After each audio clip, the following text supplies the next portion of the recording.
ನಮಸ್ಕಾರ ವೀಕ್ಷಕರೇ, ನಾನು ನಿಮ್ಮ ಮಂಜುನಾಥ್ ಅಡ್ವೊಕೇಟ್ ಮಾತಾಡ್ತಾ ಇರೋದು.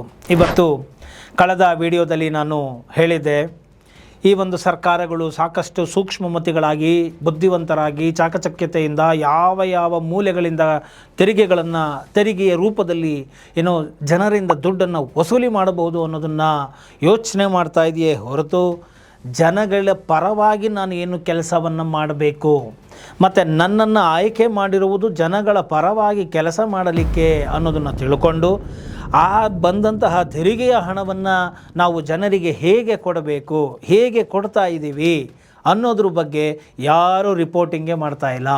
ಯಾಕಂದರೆ ಓಟ್ ಹಾಕಿದ್ದಾಯಿತು, ನಮ್ಮ ಕೆಲಸ ಮುಗೀತು ಅಷ್ಟೇ ಮಾಡ್ತಾ ಇರೋದ್ರಿಂದ ಎಲ್ಲಿ ಹೋಗ್ತಾ ಇದೆ ನಾವು ಕಟ್ತಾ ಇರ್ತಕ್ಕಂಥ ತೆರಿಗೆಗಳು ಅನ್ನೋದು ಗೊತ್ತಾಗ್ತಾ ಇಲ್ಲ. ನೋಡಿ, ಉದಾಹರಣೆಗೆ ನಮ್ಮ ರಸ್ತೆಗಳಲ್ಲಿ ಗುಂಡಿಗಳು ಬಿದ್ದಿರುತ್ತೆ. ಇದು ಯಾವ ಪೊಲೀಸ್ಗೂ ಕಾಣೋದಿಲ್ಲ, ಯಾವ CCTVಗಳಿಗೂ ಕಾಣೋದಿಲ್ಲ.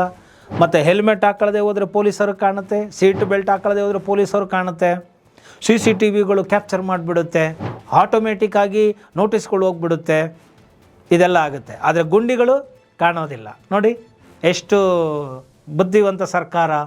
ಯೋಚನೆ ಮಾಡಿ. ಇದೆಲ್ಲ ಯಾರೋ ಒಬ್ಬರು ಮಾತಾಡ್ತಾ ಇದ್ದಾರೆ ಅಂದರೆ ಸುಮ್ಮನೆ ಯಾರೊಬ್ಬರು ಮಾತಾಡ್ಕೊಳ್ಳಿ ಬಿಡು ಅನ್ನೋದಲ್ಲ. ನಿಮಗೂ ಜವಾಬ್ದಾರಿಗಳು ಬೇಕಾಗುತ್ತೆ. ಇದನ್ನು ಆದಷ್ಟು ಹೆಚ್ಚು ಜನರುಗಳಿಗೆ ಶೇರ್ ಮಾಡಿ, ಇದನ್ನೆಲ್ಲ ಜಾಗೃತಿಯನ್ನು ಮೂಡಿಸಿ, ಇದರಿಂದ ಎಲ್ಲರಿಗೂ ಅನುಕೂಲ ಆಗುತ್ತೆ. ನಾವು ಕಟ್ತಾ ಇರ್ತಕ್ಕಂಥ ಟ್ಯಾಕ್ಸ್ಗಳು ಎಷ್ಟು ಮಟ್ಟಿಗೆ ಹೋಗ್ತಾ ಇದೆ. ಆದರೆ 79 ವರ್ಷಗಳಿಂದ ಟ್ಯಾಕ್ಸ್ಗಳನ್ನ ನಾವು ಕಟ್ತಾ ಇದ್ದೀವಲ್ಲ, ಈ ಎಲ್ಲ ಟ್ಯಾಕ್ಸ್ಗಳು ಎಲ್ಲಿಗೆ ಹೋಗ್ತಾ ಇದೆ? ಒಂದು ಒಳ್ಳೆಯ ಶಿಕ್ಷಣ ಸಂಸ್ಥೆಗಳು ಬರ್ತಾ ಇದೆಯಾ? ಶಾಲೆಗಳು ಬರ್ತಾ ಇದೆಯಾ? ಬರ್ತಾ ಇಲ್ಲ. ಒಳ್ಳೆಯ ಆಸ್ಪತ್ರೆಗಳು ಬರ್ತಾ ಇದೆಯಾ? ಬರ್ತಾ ಇಲ್ಲ. ಹೋಗಲಿ, ಉಚಿತವಾದಂತಹ ಒಂದು ಶಿಕ್ಷಣ, ಹೈ ಎಜುಕೇಷನ್ ಅಂದರೆ ಹೈ ಕ್ವಾಲಿಟಿ ಎಜುಕೇಷನ್ ಅಂದರೆ ಉತ್ತಮ ಗುಣಮಟ್ಟದ ವಿದ್ಯೆ ನೀಡಲಾಗ್ತಾ ಇದೆಯಾ? ಇಲ್ಲ. ಒಳ್ಳೆಯ ಆರೋಗ್ಯ ಚಿಕಿತ್ಸೆಗಳು ನೀಡ್ತಾ ಇದ್ದಾರಾ? ಮತ್ತು ಅದಕ್ಕೆ ಸಂಬಂಧಪಟ್ಟಂತಹ ಸವಲತ್ತುಗಳನ್ನು ಕೊಡ್ತಾ ಇದ್ದಾರಾ? ಬೇಕಾದಷ್ಟು ಪ್ರಮಾಣದಲ್ಲಿ ಮಾಡ್ರನ್ ಟೆಕ್ನಾಲಜಿ, ಅಡ್ವಾನ್ಸ್ಡ್ ಮೆಡಿಕಲ್ ಎಕ್ವಿಪ್ಮೆಂಟ್ಗಳು ಇಟ್ಕೊಂಡಿರ್ತಕ್ಕಂಥದ್ದು ಬಡವರಿಗೆ ಸಿಗ್ತಾ ಇದೆಯಾ? ಸಿಗ್ತಾ ಇಲ್ಲ. ಒಳ್ಳೆಯ ರಸ್ತೆಗಳು ಸಿಗ್ತಾ ಇದೆಯಾ? ಸಿಗ್ತಾ ಇಲ್ಲ. ಸೊ ಒಳ್ಳೆ ಎಲೆಕ್ಟ್ರಿಸಿಟಿ, ಒಂದು ಫ್ರೀ ವಿದ್ಯುತ್ ಬರ್ತಾ ಇದೆಯಾ? ಇಲ್ಲ. ಮತ್ತು ಎಲ್ಲಿಗೆ ಹೋಗ್ತಾ ಇದೆ ನಮ್ಮ ಟ್ಯಾಕ್ಸ್ ದುಡ್ಡುಗಳು? ಎಲ್ಲಿಗೆ ಹೋಗ್ತಾ ಇದೆ? ಎಲ್ಲ ರಾಜಕಾರಣಿಗಳ ಮನೆಗೆ ಹೋಗ್ತಾ ಇದೆಯಾ?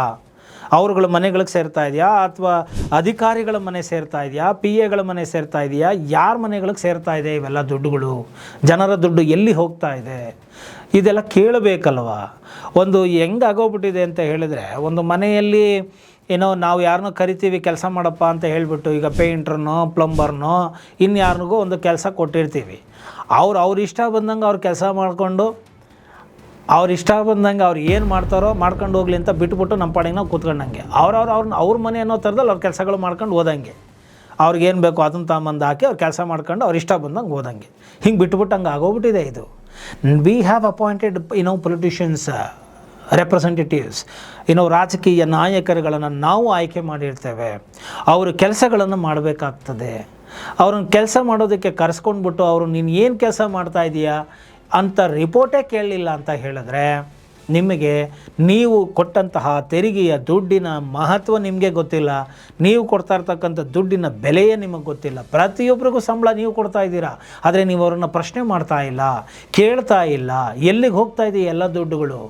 ಜನಗಳು ಕಟ್ತಾ ಇರ್ತಕ್ಕಂಥ ಕೋಟಿ ದುಡ್ಡುಗಳು ಎಲ್ಲಿಗೆ ಹೋಗ್ತಾ ಇದೆ? ಯಾರ್ಯಾರಿಗೆ ಎಲ್ಲೆಲ್ಲಿ ಇಷ್ಟ ಬಂದಂಗೆ ಆಯಾಯ ಮಿನಿಸ್ಟ್ರುಗಳು ಅವ್ರಿಗೆ ಎಲ್ಲಿ ಬೇಕೋ ಅಲ್ಲಿ ಒಂದಷ್ಟು ಕೆಲಸ ಮಾಡ್ಕೊಳ್ತಾರೆ, ಅದರಲ್ಲೂ ದುಡ್ಡು ತಿಂತಾವ್ರೆ. ಆದರೆ ಪ್ರತಿಯೊಬ್ಬರಿಗೂ ಹೇಗೆ ಹಂಚಿಕೆ ಆಗ್ತಾ ಇದೆ?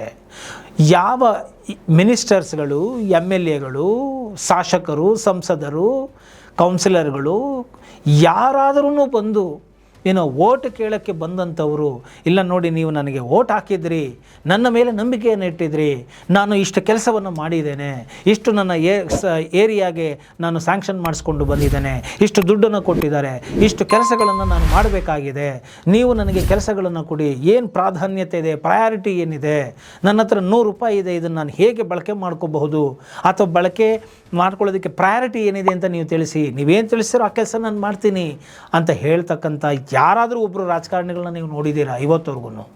ಅಥವಾ ಜನಗಳು ರಿಪೋರ್ಟೇ ಕೇಳಲಿಲ್ಲ ಅಂದಮೇಲೆ ಅವ್ರ ತಪ್ಪೇನಿದೆ ಪಾಪ? ರಾಜಕಾರಣಿಗಳ ತಪ್ಪೇನಿದೆ, ಕೇಳೋರೇ ಇಲ್ವಲ್ಲ. ಯಾಕಂದರೆ ಅಯ್ಯೋ ಅವ್ರನ್ನ ನಾವು ಕೇಳೋದುಂಟೆ.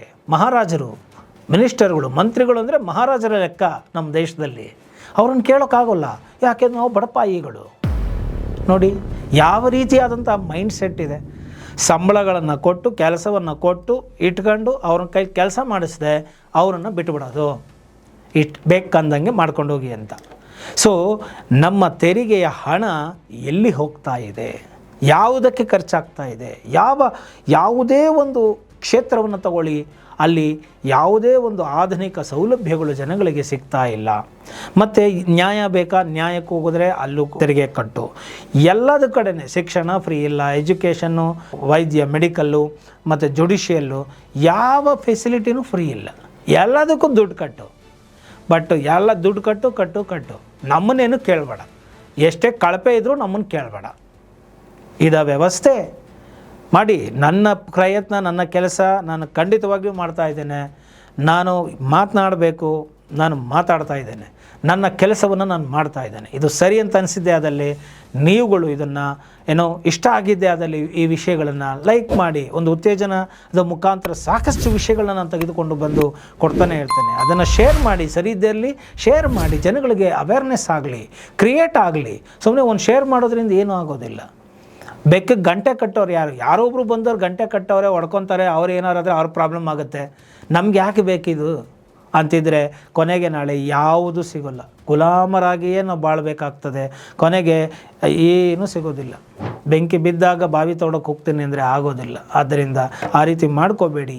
ಸೊ ಸಾಕು, ಇಷ್ಟು ವರ್ಷ ಸುಮ್ಮನೆ ಇದ್ದಿದ್ದು. ಇನ್ನು ಮುಂದಕ್ಕೆ ನಮ್ಮ ಹಕ್ಕುಗಳೇನು, ನಮ್ಮ ಬಾಧ್ಯತೆಗಳೇನು, ನಮ್ಮ ಕರ್ತವ್ಯಗಳೇನು, ನಾವೇನು ಮಾಡಬೇಕು. ನಾನು ಟ್ಯಾಕ್ಸ್ ಕೊಟ್ಟ ಮೇಲೆ, ಪ್ರತಿನಿಧಿ ಆಗಿದ್ಮೇಲೆ, ವೋಟ್ ಹಾಕಿದ್ಮೇಲೆ ನಾನು ರಿಪೋರ್ಟ್ ತಗೊಂಬಂದು ಕೇಳಬೇಕು.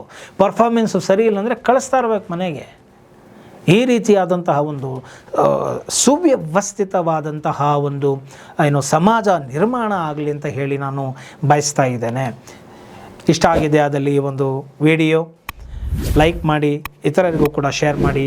ಈ ಒಂದು ವಿಡಿಯೋನ ಮುಗಿಸ್ತೀನಿ. ಜೈ ಹಿಂದ್, ಜೈ ಕರ್ನಾಟಕ ಮಾತೆ.